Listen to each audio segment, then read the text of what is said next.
Mau petir, mau hujan, maju terus. Maju saja. Tuhan selalu serta. Maju saja.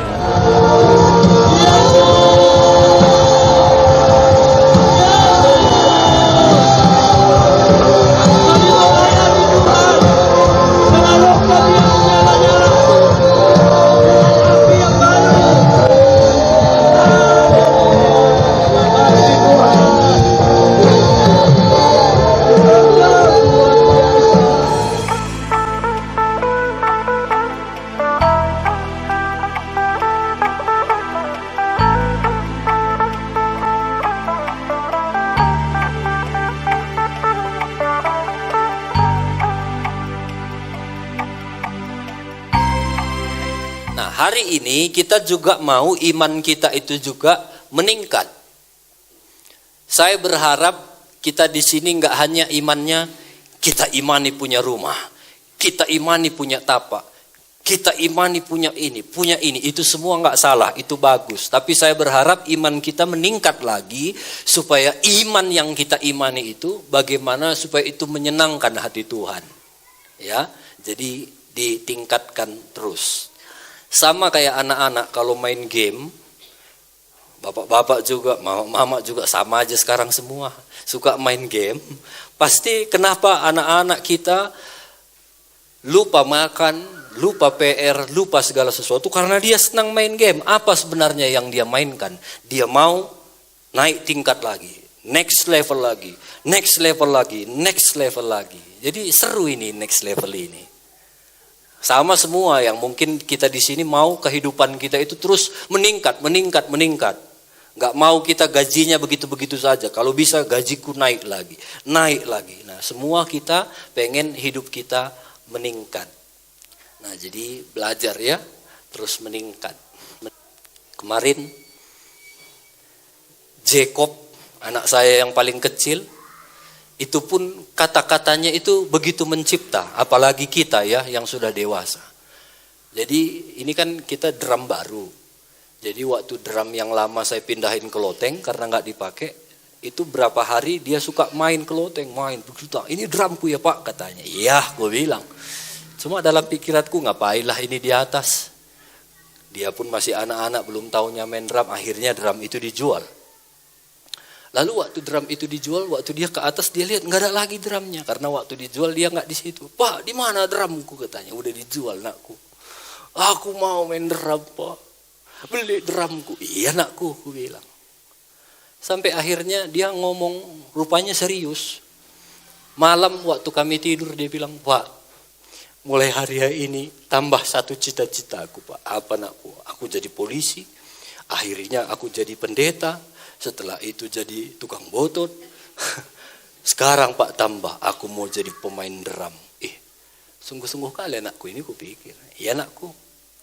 Baru kemarin pas aku di kantor, belilah drumku Pak katanya. Lalu aku pun iseng-iseng main-main. Gak ada tujuan ku beli drum. Ku buka Google, ku lihat drum anak-anak. Yang mana kau mau? Ku bilang. Aku yang ini Pak. Yang ini Pak. Oh ya nanti ya. Dia mengucapkan kata yang mencipta. Saya juga iya ya, tapi dalam pikiran saya nggak akan beli. Pas kemarin aku ke Kaban Jahe, ke toko satu alat musik, aku rencana mau beli gitar karena Mama Amahaga pesan gitar. Aku datang ke situ tujuan beli gitar. Jadi waktu pas aku sampai ke tokonya, aku lihat ada drum anak-anak. Ini gimana harganya? Aku bilang sama yang penjual. Udahlah bawa aja tau Pak katanya. Gimana bawa aja? Bikin bawa aja nggak ada uangnya. Udah bawa aja tau kapan nanti ada uang dulu di situ bayar katanya. Memang nggak adanya uangku bawa waktu itu karena tujuan mau beli gitar. Sampai akhirnya saya serius. Saya bilang ini gimana drum ini ceritanya? Dia bilang begini Pak. Beberapa waktu lalu ada tetangga kami pindah rumah, ini drum anaknya baru dia beli karena pindah rumah, repot dia rasa bawanya, dijualnya sama aku murah-murah katanya. Murah pun sebenarnya untuk apa aku katanya, lihatlah tokoku ini udah semaknya gara drum ini katanya. Nggak ada aku jual drum di sini, makanya bawa aja udah dongkel aku Pak katanya. Akhirnya dia bilang begini, udahlah berapa dulu ku beli, segitu aja lah kamu beli, udah harga modal saja bawa aja tau. Dibawalah ke rumah. Nah ini kan perkataan yang mencipta. Nggak ada aku pikirkan, nggak ada aku tanya, aku datang ke situ pun hanya beli gitar, ada drum di sana. Jadi betapa luar biasanya perkataan kita itu, jadi ditingkatkan. Nah hari ini kita mau iman kita tingkatkan. Yang pertama, kita mau buka Yudas pasal 1 ayat 20. Yudas pasal 1 ayat 20. Akan tetapi kamu, saudara-saudaraku yang kekasih, bangunlah dirimu sendiri di atas dasar imanmu yang paling suci dan berdoalah dalam Roh Kudus. Firman Tuhan bilang, "Nakku jemaat Logenda, bangun dirimu sendiri." Ini artinya begini, iman itu yang pertama, iman rame-rame harus kita tingkatkan jadi iman pribadi. Itu nanti biar saya jelaskan. Yang pertama, iman rame-rame harus kita tingkatkan jadi iman pribadi. Iman pribadi-pribadi. Enggak bisa aku pertanggungjawabkan iman itu pertanggungjawaban pribadi lepas pribadi sama Tuhan. Kalau mau iman bertumbuh, nggak bisa kau doakan dalam nama Yesus, tiba-tiba bertumbuh iman enggak. Iman pribadi lepas pribadi itu harus dibangun sendiri-sendiri. Dalam firman Allah yang hidup, dia bilang begini, tetapi saudara-saudara harus senantiasa. Nggak cukup hari Minggu saja, nggak cukup komsel saja, nggak cukup kaum ibu saja, kaum pria, senantiasa bangun kehidupan atas dasar iman kita yang sesuci-sucinya dan belajar berdoa dalam kuasa dan kekuatan Roh Kudus. Nah, jadi yang pertama itu iman rame-rame harus kita tingkatkan jadi iman pribadi. Banyak orang senangnya rame-rame. Ada orang diteleponnya kawannya hari Minggu, "Eda, gereja kamu Eda." "Enggak Eda, kurang sehat badanku hari ini." "Iyalah, kalau kamu pun enggak ke gereja, aku pun enggak ke gereja." Itu iman rame-rame itu. Ada KKR besar, ke kamar mandi yuk dah, ke kamar mandi. Yuk ke kamar mandi rame-rame. Jadi jangan senang yang rame-rame. Belajar tingkatkan iman kita pribadi lepas pribadi. Ini nanti kemungkinan komsel-komsel yang sudah berkembang kita akan mekar lagi. Jangan saya dengar ada omongan, "Nggak seru lagi kami rasa om." Kita di sini bukan cari seru-seru, pribadi-pribadi. Nggak rame lagi nanti komsel kami om. Justru kita pecah supaya rame kita mekar. Karena kita mau belajar sendiri-sendiri. Bilang kiri kanan, tingkatkan iman sendiri-sendiri. 10 orang kusta.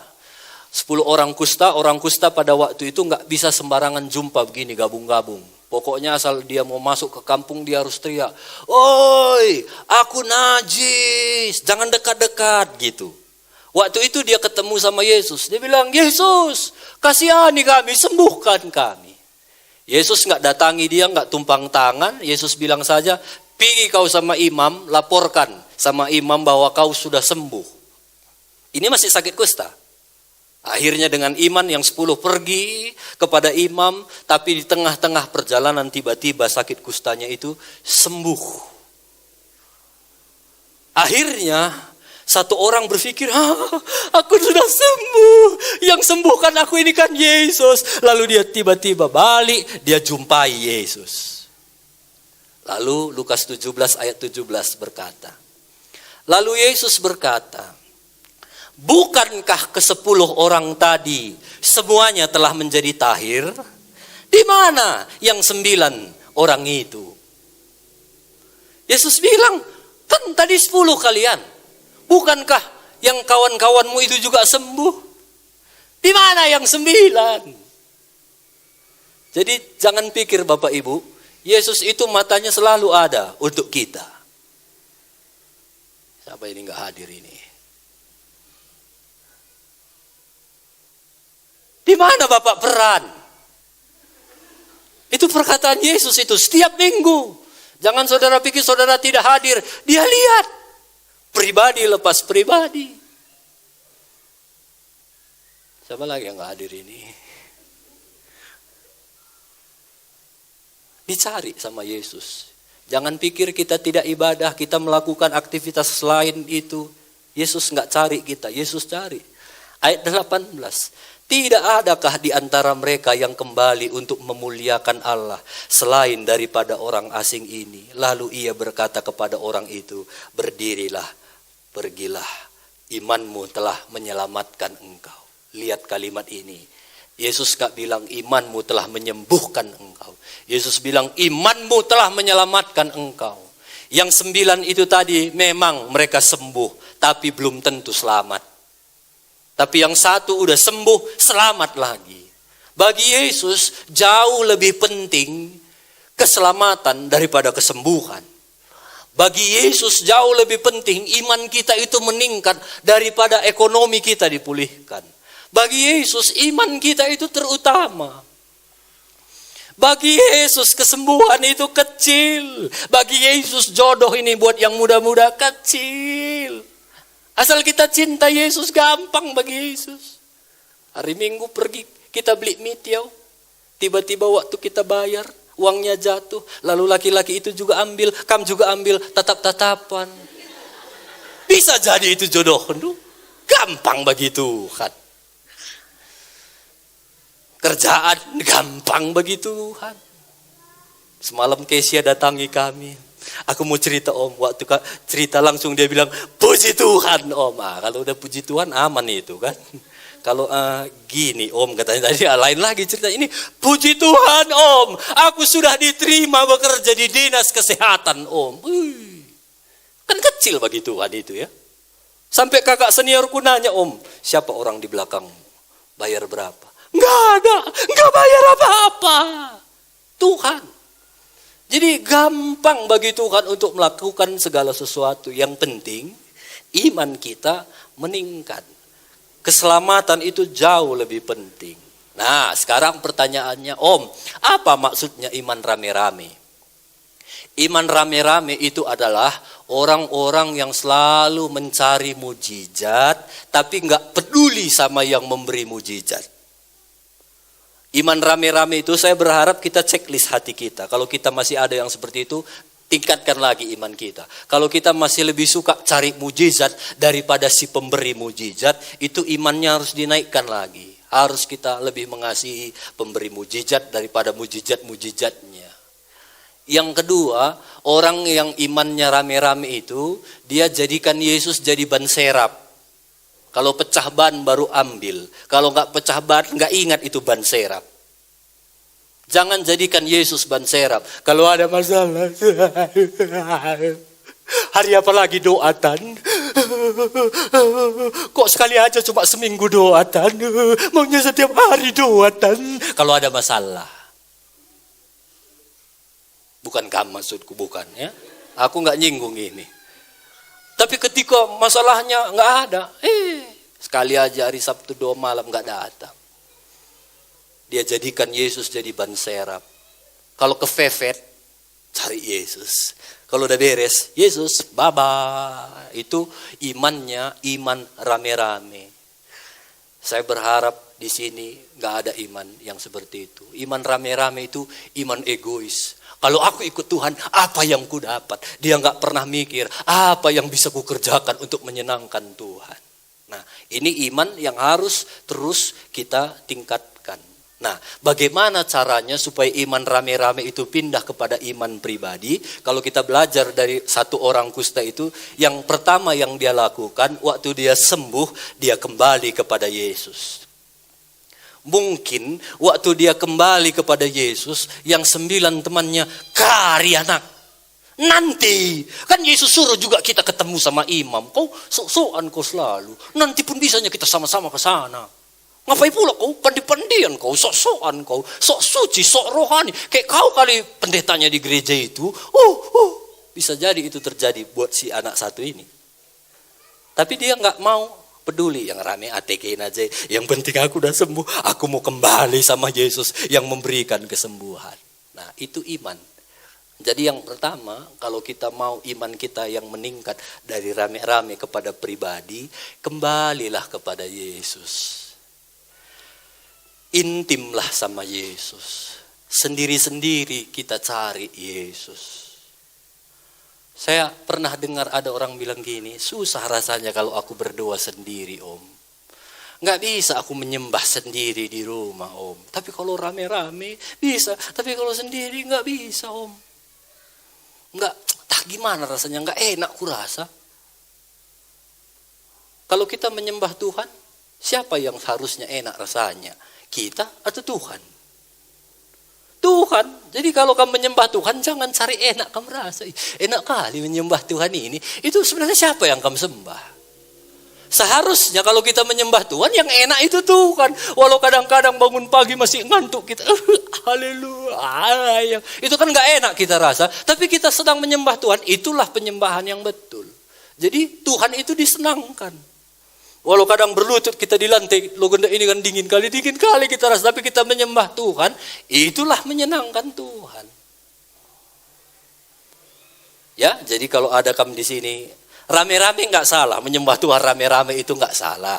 Tapi maunya kita tingkatkan di rumah itu sendiri-sendiri pun kita bisa menyembah Tuhan. Jadi si orang kusta ini dia datang kembali sama Tuhan, dia cari Tuhan. Yang kedua, dia memuji Tuhan dengan suara nyaring. Kalau kamu baca nanti ceritanya, waktu dia sembuh, dia datangi Yesus, dia tersungkur, dia teriak dengan suara nyaring. Yesus, terima kasih, kamsya, mauleate debata, bujur. Teriak dia, enggak dia bilang bujur gitu, enggak. Bujur. Kalau mau iman kita meningkat, kita harus puji Tuhan, sembah Tuhan dengan suara yang nyaring. Saya berharap di gereja ini api itu kuat. Waktu kita menyembah Tuhan, nggak ada lagi yang diam-diam. Semua sembah Tuhan. Itu yang dilakukan satu orang kusta. Waktu dia kembali sama Tuhan, dia teriak dengan suara nyaring. Terima kasih Tuhan. Kita nggak tahu berapa tahun dia sudah sakit kusta. Udah berapa tahun dia menderita. Tapi waktu dia sembuh, dia nggak lupa. Dia teriak bersyukur sama Tuhan dengan suara nyaring. Saya percaya kita semua sudah mengalami Tuhan. Itu sebabnya teriaklah sama Tuhan dengan suara nyaring. Waktu menyembah Tuhan, terima kasih Tuhan. Nyaring. Jangan manggil anak ndu saja, kuat suaranya. Manggil tuang tape, di ladang kamu sana ladang, di sini tuang tape. Tape! Itu kuat. Tapi giliran nyembah Tuhan.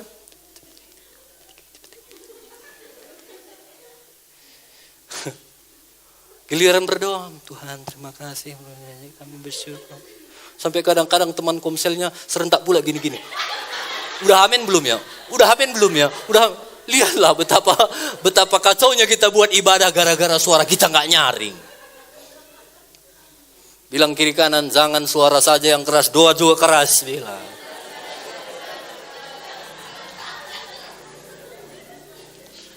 Ya, jadi budayakan suara keras itu.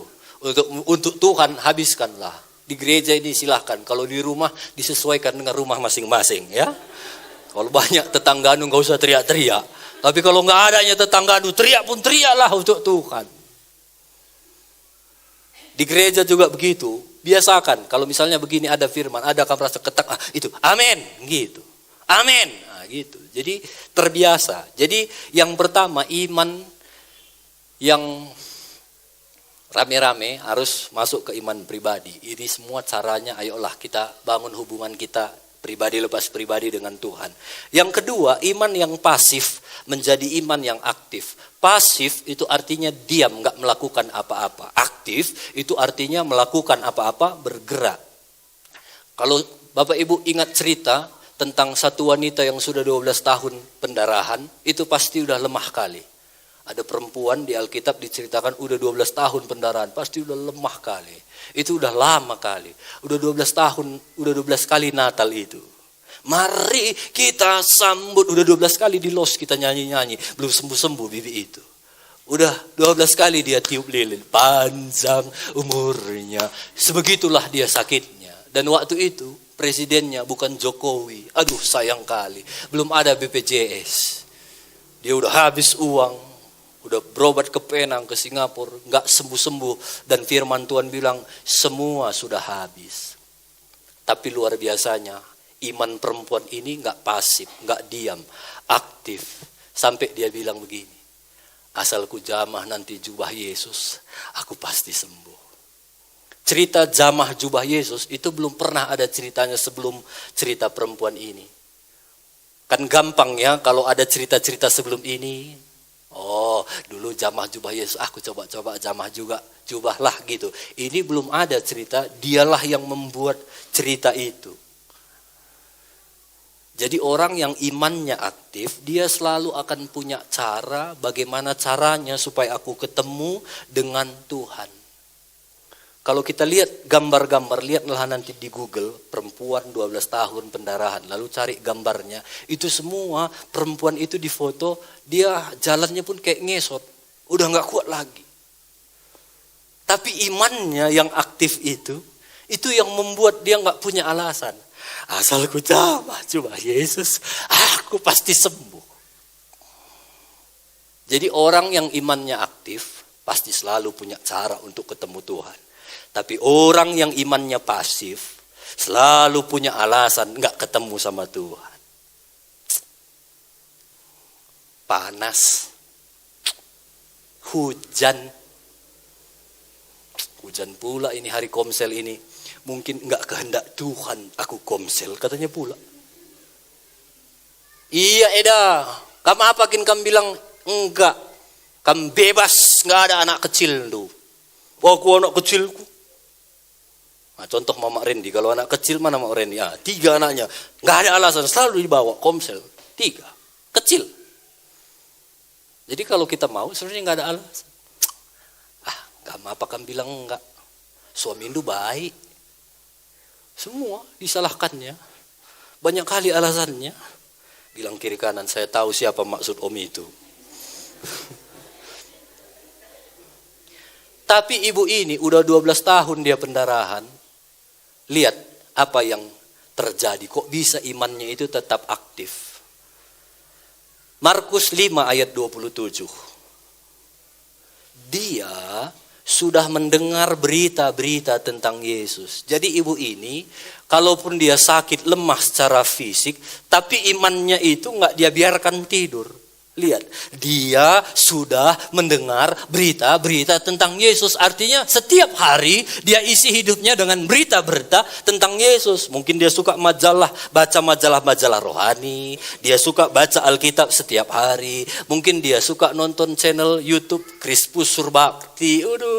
Diberkati dia dengan khotbahnya. Mungkin dia suka cerita-cerita, sharing sama orang-orang yang punya iman yang kuat. Maka di tengah-tengah orang banyak itu, ia mendekati Yesus dari belakang dan menjamah jubahnya. Ayat 28, sebab katanya, asal ku jamah saja jubahnya, aku sembuh. Seketika itu juga berhentilah pendarahannya, dan ia merasa bahwa badannya sudah sembuh dari penyakitnya. 34, maka katanya kepada perempuan itu, hai anakku, lihat Yesus bilang lagi, gak penting bagi Yesus kesembuhan, lihat, hai anakku, imanmu telah menyelamatkan engkau. Pergilah dengan selamat dan sembuhlah dari penyakitmu. Yesus lagi ulangi, anakku, imanmu menyelamatkan engkau. Jadi perempuan ini imannya itu asal ku jamah. Yesus itu tahu dan ngerti mana orang-orang yang imannya aktif, mana yang imannya pasif.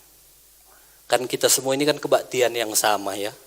Tapi Yesus tahu mana iman kita yang aktif, mana yang pasif. Dan Yesus hanya berkata, bayangkan ya, waktu itu berbondong-bondong orang datang mengikut Yesus. Hanya Yesus berkata sama satu orang yang imannya aktif. Cuma Yesus bilang sama satu perempuan itu, nak, imanmu telah menyelamatkan engkau. Padahal banyak orang yang waktu itu berbondong-bondong sama Yesus. Tapi yang imannya aktif saja Yesus bilang, imanmu telah menyelamatkan engkau. Sampai Yesus bilang, siapa yang pegang jubahku? Siapa? Murid-murid pun kan emosi. Siapa kamu bilang? Banyak kali orang, mana tahulah kita. Yesus bilang, enggak, ini beda. Ada orang yang sentuhannya itu beda. Kalau hari ini saya bilang, siapa tadi yang menyembah aku? Kata Yesus. Datang ku bilang, siapa yang sembah kamu? Kamu bilang, semua tadi jemaat ini sembah kamu. Yesus ngomong gini, enggak, ini sembahan bibi mama Liri beda ini. Kan kita mau yang kayak gitu ya. Ini sembahan Karo Ekel beda, ini beda. Bukan yang seperti yang lain, beda. Kenapa? Karena perempuan ini, dia menyembah Tuhan dengan imannya yang aktif. Nah, sekarang pertanyaannya, Om, gimana caranya supaya imanku ini jadi aktif, enggak pasif? Lihat, perempuan ini yang dia lakukan, dia itu menjadi perempuan yang inisiatif. Dia enggak nunggu pendetanya datang, ayo ikut ke KKR Yesus. Dia inisiatif sendiri. Dia dengar berita tentang Yesus, nanti waktu Yesus datang, asalku jamah. Jadi jadilah anak-anak Tuhan yang inisiatif, enggak usah disuruh-suruh.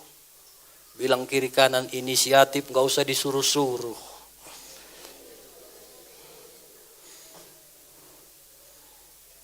Saudara senang gak berteman dengan orang yang inisiatif? Senang ya?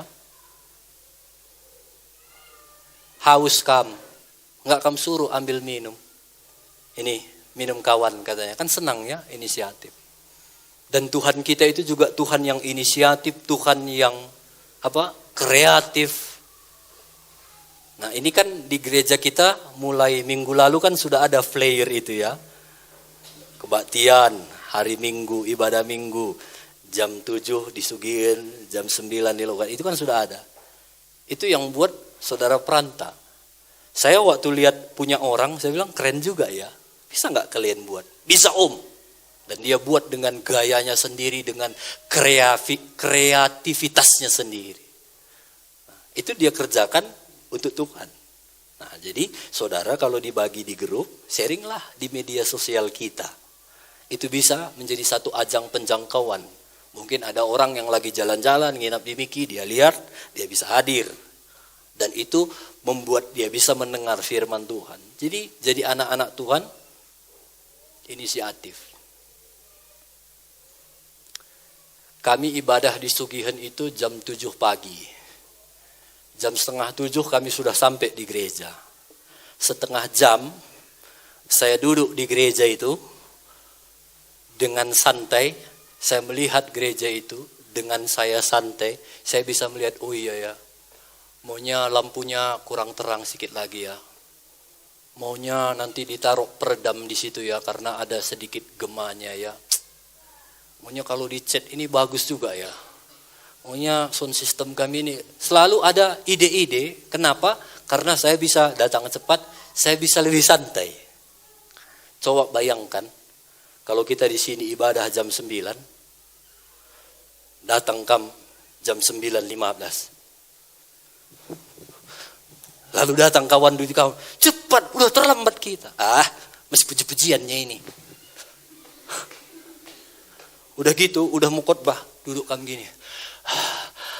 Masih bisakah timbul ide-ide itu di dalam hidup? Untuk apa yang bisa ku kerjakan untuk pekerjaan Tuhan? Masih bisa. Makanya selalu kami tekankan, jangan terlambat. Itunya maksudnya, itunya intinya. Itu salah satu bisa menciptakan ide-ide yang kreatif. Jadi ayolah kita bermimpi besar. Jadi jemaatlah yang inisiatif. Gereja ini banyak yang masih bisa kita kerjakan. Kalau kamu semua kreatif, kamu semua inisiatif, waduh, dahsyat. Saya dengan pelayanan di sini di Sugihan saja, dengan saya enggak lagi harus kadang kalau di Sugihan kadang masih saya main keyboard, tapi udah ada juga GB yang gantikan. Kalau dia WL saya harus masih main keyboard. Ini sudah ada juga yang menggantikan multimedia. Dengan saya udah enggak pegang lagi semua, bagiku itu udah aku bisa lebih fokus lagi mempersiapkan khotbah. Bayangkanlah dulu sebelum ada mereka, Aku yang siapkan lagu-lagu, aku yang siapkan khotbah, aku lagi main keyboard. Kadang-kadang udah mau ke kamar mandi kali pun aku gak bisa lagi. Gak ada cara lain, kan lucu ku tinggalkan keyboard sebentar ya, kamar mandi dulu ya. Gak ada yang lain, gak ada yang bisa gantikan.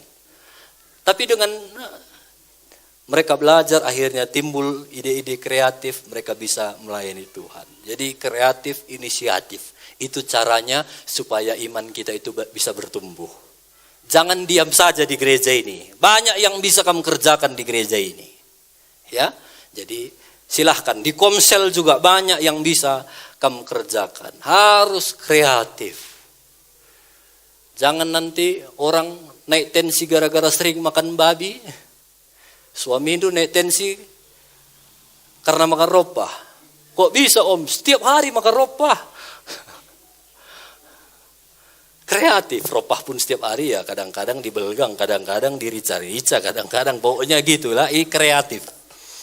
Nah jadi saya berharap kita jadi anak-anak Tuhan yang kreatif. Yang terakhir, iman yang mandul kepada iman yang berbuah. Jadi iman kita itu harus iman yang berbuah. Satu kali Yesus diundang makan oleh satu orang Farisi. Orang Farisi itu bisa dibilang dia tahu banyak firman Tuhan, tapi dia nggak lakukan firman Tuhan. Doa jalan, puasa jalan, tapi dosa juga jalan. Nah itu orang Farisi. Dia doa, dia pelayanan kemana-mana, tapi gosip jalan terus. Itu orang Farisi. Nah waktu dia undang Yesus ke rumahnya, tiba-tiba ada satu pelacur. Dia bawa botol minyak wangi. Nangis dia. Dipecahkannya minyak narwastu yang mahal itu. Dibasuhnya kaki Yesus, nangis. Dia dilap, dia pakai rambut. Si tuan rumah orang Farisi waktu dia lihat.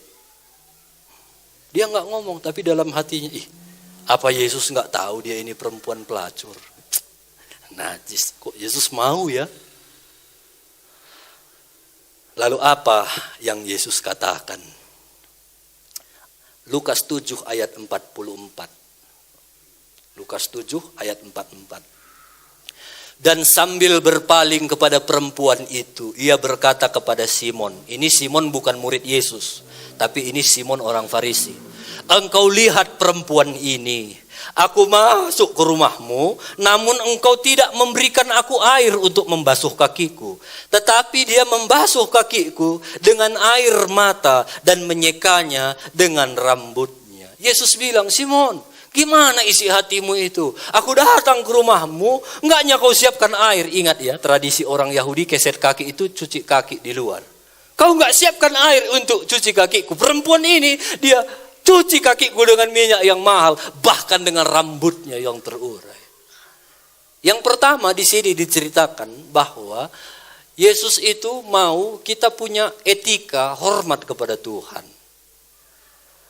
Dengar ini, dari cerita ini bagi Yesus nggak penting orang-orang yang jago teologi ya. Orang Farisi itu kan jago teologi, tahu aturan-aturan. Bagi Yesus nggak penting. Justru bagi Yesus, perempuan yang pelacur yang mungkin nggak tahu tentang cerita Alkitab pun, tapi dia melakukan firman Tuhan, melakukan kebaikan, bagi Yesus itu jauh lebih penting. Makanya waktu dia lakukan itu, Yesus bilang gini, kau nggak tahu etika. Aku datang ke rumahmu, gak kau siapkan air. Dia datang, hormat kali dia sama aku. Jadi di sini diajarkan kita juga punya sikap hormat sama Tuhan. Kalau kamu ketemu sama pejabat, bagaimana sikapmu? Biarlah begitu juga sikap kita ketemu sama Tuhan. Kalau kamu ketemu dengan orang penting, orang yang kamu anggap penting, kalau mama-mama bersoleknya kamu dulu ya kan. Itu pun gak mau nyakam bedak yang murah-murah. Aku tahunya di rumah ada dua jenis bedak. Ada yang murah, ada yang mahal. Ini untuk orang biasa, ini untuk orang luar biasa. Tahunya aku. Dan biasanya kalau ketemu orang penting yang bagus itu nyakam pakai. Sekarang ketemu Tuhan gimana kira-kira? Yang bagus atau yang baby? Nah ini saya menceritakan bagaimana biarlah sikap kita kepada Tuhan tetap juga punya sikap hormat. Ayat 45, engkau tidak mencium aku, katanya sama tuan rumahnya. Tapi sejak aku masuk, dia tiada henti-hentinya mencium aku. Aku datang tadi gak kau cium. Dari dia datang diciuminya kakek gue ini. Gak berhenti-berhenti. Yesus sedang mengajarkan keintiman. Bagi Yesus, keintiman itu lebih dari segala-galanya. Kan kita gak sembarangan cium orang ya. Pasti yang kita cium itu orang-orang yang terdekat dengan kita. Anak kita, istri kita, suami kita. Kalau anak orang, mau seganteng apapun ya terpilihkannya kita ciumnya. Artinya waktu kita mau cium orang, pasti itu orang-orang yang sudah dekat sama kita. Orang yang intim. Kalau biasa kamu beli bakso 5 biji 5.000, satu kali 5.000 kamu bilang ditaruhnya 7 biji. Gak mungkin ya, makasih om, kamu bilang gak mungkin. Karena itu bukan orang dekat. Di sini saya mau menceritakan begini. Suami istri waktu dia intim, ada buahnya, yaitu anak. Sama dengan hidup kita. Kalau hidup kita Bapak Ibu, kamu mau menghasilkan buah, kasih, sukacita, damai sejahtera, jalan ke Roma banyak. Tapi jalan untuk menghasilkan buah, nggak ada cara lain selain kamu intim dengan Tuhan. Ini nggak bisa pakai perantara sendiri-sendiri. Buah itu nggak bisa dibuat-buat. Jadi kalau kamu mau, gimana supaya aku sukacita om? Gimana supaya aku mengasihi? Gimana supaya aku sabar, penguasaan diri? Gimana? Intim sama Tuhan. Itu akan membuat kita akan menghasilkan buah. Kenapa ada orang buahnya itu mandul? Nggak ada buahnya. Sikit-sikit kecewa, sikit-sikit sakit hati. Dari dulu, sekarang, hingga selama-lamanya. Orang kenal dia dengan orang-orang, sikit-sikit sakit hati. Jangan-jangan nanti dia tersinggung. Nggak ada hubungannya sama Tuhan. Nggak ada buahnya. Mungkin dulu pun kita gitunya ya. Sikit-sikit sakit hati, sikit-sikit kecewa dulu. Tapi saya percaya waktu kita terus ikut Tuhan, makin kurangnya itu. Makin kurang. Kenapa? Waktu kita intim sama Tuhan, ada buah. Sabar keluar, penguasaan diri keluar. Kalau orang yang nggak intim sama Tuhan, dilihatnya orang susah. Kena kutuk itu. Rasain. Kejam kali dia kita pikir. Karena memang nggak ada buah itu. Kenapa kita sekarang waktu kita lihat orang nggak kita kenal pun iba? Karena ada buah itu di dalam hidup kita. Kasihan kita. Kadang nggak kita kenal pun kita tolong ini sikit nih. Walaupun mungkin kita ditipunya, tapi bagi kita, udahlah. Karena ada kasih itu. Kok bisa? Karena ada hubungan lu intim dengan Tuhan. Nah, jadi intimlah dengan Tuhan. Perempuan ini, dia udah nggak lagi memberi. Levelnya itu udah berkorban. Lukas 7 ayat 46. Engkau tidak meminyaki kepalaku dengan minyak, tapi dia meminyaki kakiku dengan minyak wangi. Dia udah nggak lagi hanya dengan air mata, bahkan harga dirinya pun dia lepaskan dengan minyak wangi yang mahal, yang mungkin dia tabung beli minyak itu, uangnya udah lama, tapi dia pecahkan hanya untuk Yesus. Dia berkorban. Jadi memang untuk berbuah itu harus berkorban Bapak Ibu. Maaf ini kalau ada ibu-ibu kami waktu kami dulu hamil, itu pasti berkorban. Enggak seperti sekarang bebas. Mau duduk pun kadang harus pasti ini. Mau tidur pun enggak bisa suka-suka, enggak bisa tengkurap. Enggak bisa, yuk main futsal, enggak ada itu. Pasti aku lang kemana, kena saja, ada pengorbanan. Jadi memang untuk berbuah pasti selalu ada pengorbanan. Ayat 50. Sekali lagi Yesus bilang, tapi Yesus berkata kepada perempuan itu, imanmu telah menyelamatkan engkau, pergilah dengan selamat. Ini luar biasa ini. Yesus malah nggak singgung tuan rumah yang jago firman Tuhan, orang Farisi. Tapi justru Yesus singgung perempuan yang punya hati. Nah, jadi saya berharap iman kita naik level ya. Di Tuhan itu ekonomi, berkat-berkat itu gampang. Justru bagi Tuhan, bagaimana iman kita itu bertumbuh, itu yang lebih penting. Waktu kita jaga hati, percayalah, banyak hal-hal yang dahsyat yang akan kita terima dalam hidup kita. Amin. Jadi ada 3 hal yang hari ini kita mau belajar. Yang pertama, kita harus jaga iman kita. Jangan suka yang rame-rame. belajar sama kayak Yesus. Sukalah menyendiri dan berdoa. Yesus kan suka gitu ya. Habis KKR lalu Yesus menyendiri dan berdoa. Dia bangun imannya sendiri-sendiri. Bapak Ibu, bangun iman kita sendiri-sendiri. Yang kedua, iman kita itu harus aktif. Jangan pasif, jangan nunggu. Harus inisiatif. Apa yang aku bisa kerjakan? Apa yang aku harus bisa kerjakan? Dan yang terakhir, iman kita itu harus berbuah. Bagaimana caranya berbuah? Kita perlu setiap hari senantiasa punya hubungan yang intim dengan Tuhan.